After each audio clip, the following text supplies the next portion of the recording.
अरे कि जादू जी के का तू इतिहास जानो तारे, अरे अतना गुमान में तू काहे रह तारे, अरे अहिरे के दिन हो कि राज कर तारे। यादव जी पर ब्रांड हो गए। यादव जी तो खानदाने बा हमारू तो तू तो खानदान बा, तू तो गाइबे करब, हम हमेशा गाइला आजे से गाइना। अरे किलो गवा डरेला खाली दुही एगो नाम से, एगो भगवान से दूजे अहिरन से, कि केहू के ना दाल गली अहिरन के राज चली। ये गाना के भी आप लोग सुपर हिट बनौले रही जाए, तरफा ही गाना हमार बाजल रहे। जब गायकी तारा पास रही ना तभी जादू जी के गाना गई तो तारा में अच्छा लगी, चाहे कोनो जी के गाना गई तो लोग तो घड़ी ट्रेन चल गुल कि अब लोग जाना था कि परिवार के परिवार सपोर्ट करेला, तो कोनो जना आवत नहीं चालू कर देता रहता, ऐसे चली ना। अभी देखो कैसे बेंग लेखा सब लोग एनो छिटरा गुल बा। अरे बनैले बाड़े कवन रंगा के आ चलत बाड़े पूरा गर्दा का बाहर के, अब पूरा एरिया में नमवा खिलल बा। तो शिल्पी राज गोले बाड़ी जा, अरे कियो करे से दिलवा मिलल बा, आ जमाना से जिलावा हिलल बा।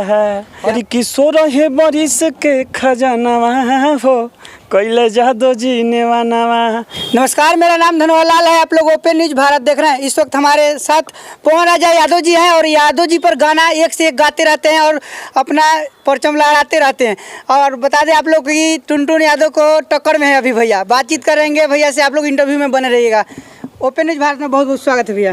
आपको भी बहुत बहुत धन्यवाद और आप आए हमारे पास इंटरव्यू लेने के लिए। और ओपन न्यूज़ भारत जितना लोग भी देखा था भैया, सबके आप सबके भाई के चरण छू के प्रणाम बा। आप लोग भाई का आशीर्वाद देते रहे। कैसे है भैया?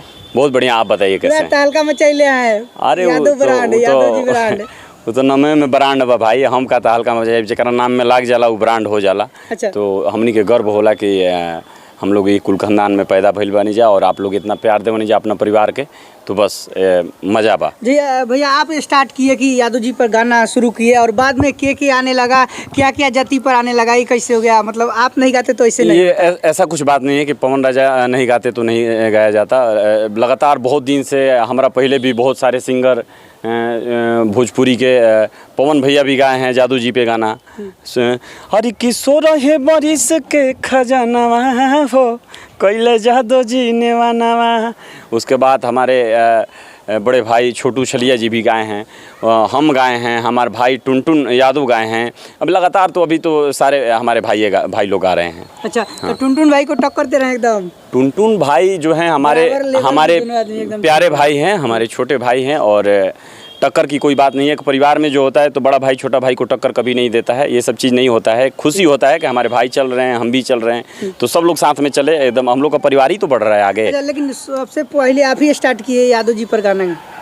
अभी सब चीज़ हमके याद नहीं कि स्टार्ट के लिए बाकी नहीं के लिए बस आने लग रहा है। चमरान स्टार, तो बबुआन स्टार, तो कोयरी स्टार, तो क्या क्या पसवान स्टार। देखिए एक हम बात बताते हैं आपसे कि कोई भी गाना आदमी गावता, कोई भी स्टार आप बोल रहे हैं, सबसे पहले आप संगीत स्टार बनिए, ठीक है।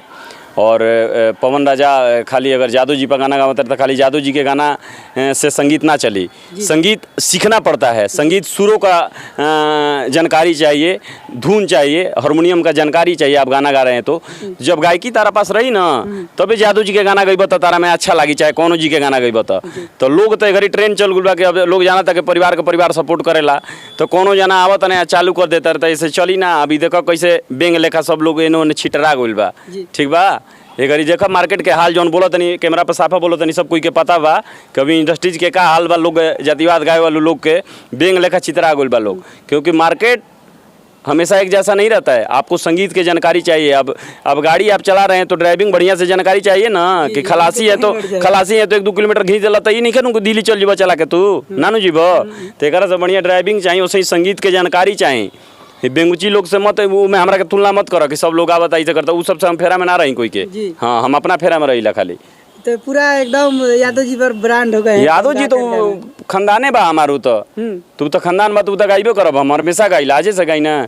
अरे किलो गवा डरेला खाली दुही एगो नाम से, एगो भगवान से दूजे अहिरन से। क्या बात है, बहुत अच्छा। ये कहाँ से गा लेते हैं? बहुत अच्छा लगता है गाते हैं तुम। अरे ये हमारे जितने भी ऑडियंस देख रहे हैं और माता पिता, हमारे गुरु माई सरस्वती के देन बा कि जो गायकी बा हमारा पास, ये अहंकार घमंड नहीं के भाई।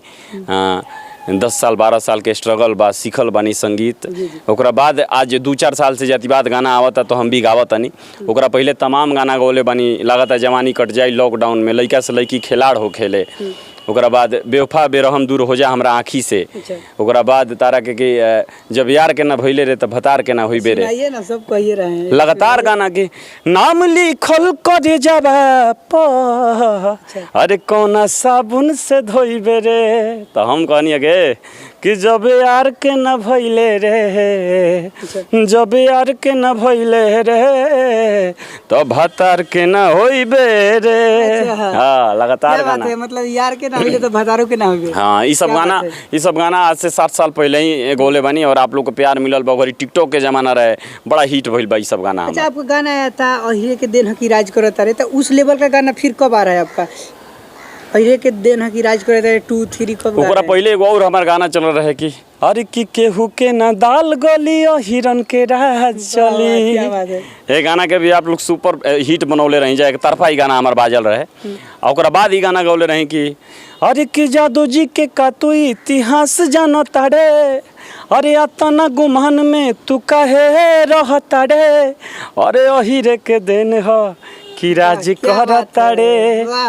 लगातार गाना आवता हमार और सब कोई के भी सुने ला गाना आवता भी। लगातार एगो गाना भी एगो गोले बानी की जिलावा हिलल बा। क्या है? तो जिलावा हिलल बा हम गोले बानी की यार बनैले बाड़े कवन रंगादार के, आ चलत बाड़े पूरा गर्दा का बाहर के, अब पूरा एरिया में नमवा खिलल बा। तो शिल्पी राज गोले बाड़ी जा अरे कियो करे से दिलावा मिलल बा, आ जमाना से जिलावा हिलल बा। क्या बात है। लगातार गाना ये सब गोले बानी, आप लोग प्यार दी और ये गाना के बहुत जल्दी वीडियो आता है यूट्यूब पे। आप लोग ये गाना के सुपर हिट बनाई। आप लोग ऐसा गाना के अगर सुपर हिट बनाई तो लगातार गाना हमारे टाइप के आई।